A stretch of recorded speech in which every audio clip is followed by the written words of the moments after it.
In usog suway tuod siya manglawag babae mapatut asawahon. Nangyari biyabay takato si Rasul sallallahu alaihi wasallam. Unay mapatut asawahon amoin mga kawayhan nagdarasin pag-akama.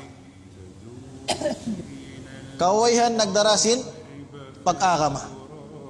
Sabda si Nabi Muhammadun sallallahu alaihi wasallam, tungkahul mar'atu li arba.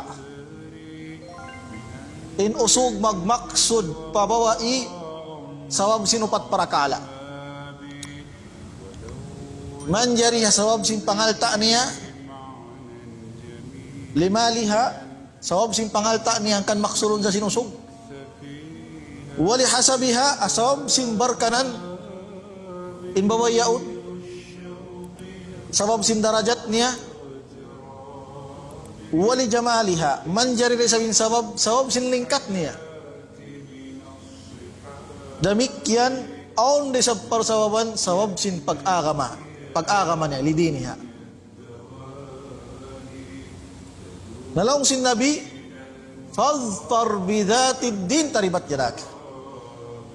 Puas niya biyta in pag-agama at iniamo at tinig hamamaksud may taasaw ni babae ang panyabiulian fadfar bidatid din.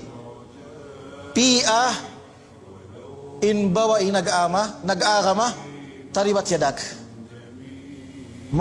Magparuntungan kau. Magparuntungan kau. Naring mga maksud, ding mga sunnat bangko mag-asawa, ya kau suwol atawa kan ya kau padji bangko waya magbanap in sunnat lagun mo amoy nag-agama. Kabang kumulyawag in nag-agama, magparuntungan kau. Muna rin biya dunya, dagpag padlupa akhirat. Adlaw akhirat amoy masaw mo siya balik. Bidnillah. So, imbawai bang niya at nahinang impardaakan sin Allah amuin kawajiban kaniya pasurun sa sin Allah Ta'ala sulga haunon kapan narito in mabana niya mo rin banan niya dito dunya